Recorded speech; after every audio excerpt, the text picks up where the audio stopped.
जीवन जीने का तरीका बताया तो सतगुरु ने बताया। पहले हम बुजुर्गों से सुनते थे कि कम खाना, गम खाना और कम बोलना, इसके अनगिनत बेनिफिट हैं, अनगिनत फ़ायदे हैं। कह रहे हैं जी कम बोलना।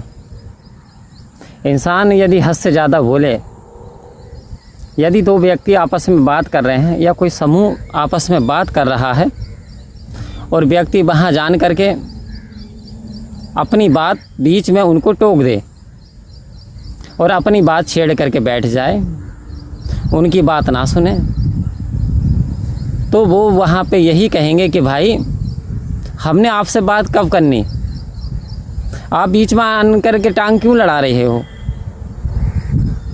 या फिर कहीं विवाद हो रहा है और वो व्यक्ति वन साइड एकदम से बोल उठता है तो वहाँ विवाद खड़ा हो जाता है, वहाँ लड़ाई और झगड़ा शुरू हो जाता है। इसके बजाय यदि वो व्यक्ति जहाँ वार्तालाप कोई व्यक्ति कर रहा, बीच में व्यक्ति को नहीं बोलना चाहिए। उसका फ़ायदा ये है, एनर्जी तो बची, झगड़े से बच गया, प्लस उसका टाइम बच गया।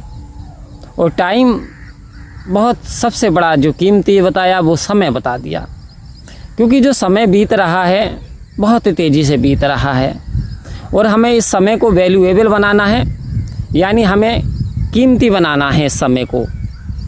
तो वास्तव में जब हम इस समय को कीमती बना लेते हैं, तब हमारे बुजुर्ग कहा करते थे कि कम बोलना और कम खाना। अब जो व्यक्ति आपने देखे हैं हद से ज़्यादा खाते हैं तो बीमारियों की जड़ उनको घेर लेती है। हद से ज़्यादा मोटापा आ जाता है और मोटापा आया नहीं कि बीपी आ गया और इत्यादि बहुत सारी समस्याएं, सांस फूलना, काम करने में दिक्कत आना, सुंदर ना दिखाई देना इत्यादि। इंसान ज़्यादा खाता है तो बीमार पड़ जाता है। उस बीमारी के कारण इंसान फिर डॉक्टरों पे जाता है, अपने धन को खर्च करता है। तो ये जो नुकसान ही नुकसान है। और तीसरा है कम खाना, गम खाना और जी गम खाना। अब गम क्या है?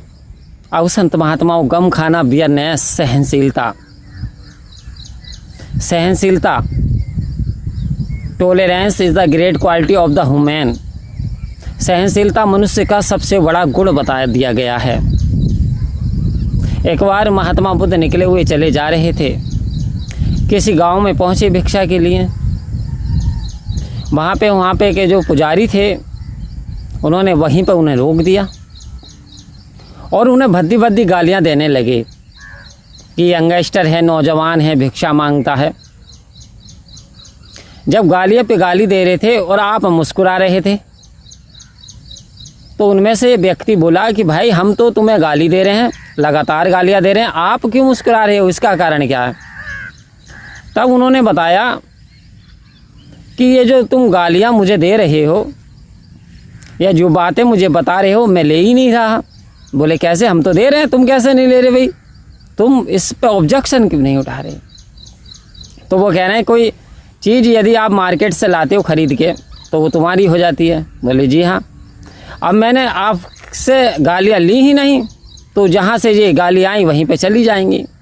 वो सब शांत हो जाते हैं, क्योंकि संतों ने तो ये कहा कि झुकता वही है जिसमें जान होती है, झुकता वही है जिसमें जान होती है और अकड़ना तो मुर्दे की पहचान होती है। वो डालियाँ झुक जाती हैं जिसमें फल आते हैं, वो टहनियाँ आपने देखा नीचे को झुक जाती हैं क्योंकि वो जानदार हैं। सहनशीलता कमजोरी का नाम नहीं बल्कि बल का सूचक है, क्योंकि झुक जाना, सहन करना इससे बड़ा बलशाली नहीं है। सारे विवाद, झगड़े, दंगे फसाद, कोर्ट कचहरी के चक्कर से इंसान बच जाता है। और यदि आपका 1 मिनट का क्रोध, सबसे पहले तो बॉडी की जो आपकी क्षमता है, कैपेसिटी है, इम्यूनिटी पावर, वो कमज़ोर हो जाएगी।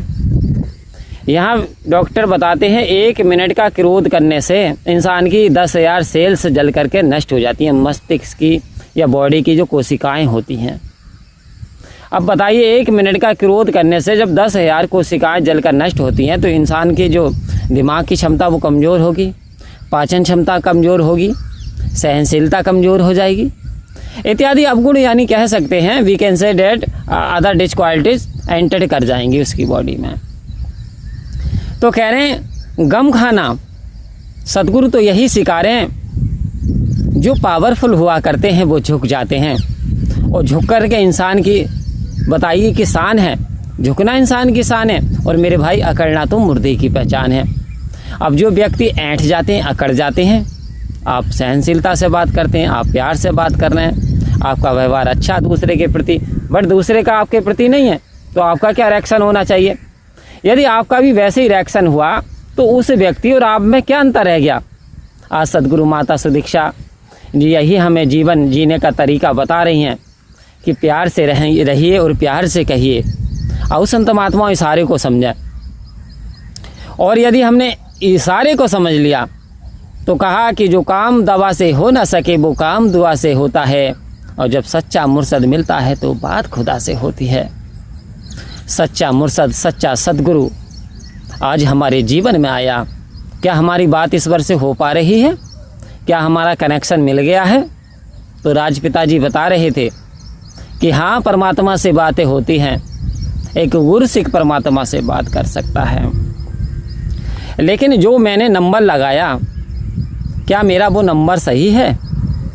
जैसे उदाहरण के लिए अभी हम संसारिक टेलीफोन या मोबाइल की बात करें, यदि एक नंबर भी हमारा रॉन्ग लग गया तो आपकी बात जो आपका परिचयदार है उससे नहीं हो सकती, आपका फ़ोन और कहीं जाएगा और वो कहेगा कि भाई साहब नंबर रॉन्ग नंबर लगा है। जब रॉन्ग नंबर बता देगा तो आपकी बात नहीं हो सकती। तब राजपिता जी बता रहे थे कि हमारा जो सही नंबर क्या, सेवा सत्संग सिमरण। यदि वास्तव में इनमें से एक नंबर भी हमारा गलत हो गया, यानी हमने सेवा तो की, सत्संग तो कर रहे हैं, परंतु सिमरन में हमने ध्यान नहीं दिया, सिमरन हम घर पे करते नहीं, शुक्रिया अदा करते नहीं, सोने से बाद हम धन्यवाद नहीं देते, सोने से पहले धन्यवाद नहीं देते, तो कह रहे हैं फिर बात जीवन में रंग आए कैसे? इसलिए राजपिता जी बता रहे थे कि हमें नंबर सही तरीके से डायल करना है, तभी परमात्मा से बात हो सकती है। आओ संत महात्माओं, तो सतगुरु ने तो हमें इशारा दे दिया, बट मानना ना मानना तो हमारे अपने ऊपर डिपेंड करता है, क्योंकि कहा कि खाना खाना कह कर के कोई भूख को नहीं भगा सकता, और सुख की बातें करके दुखिया के दुख को नहीं भगा सकता, पानी पानी कहने से कोई प्यास को नहीं बुझा सकता।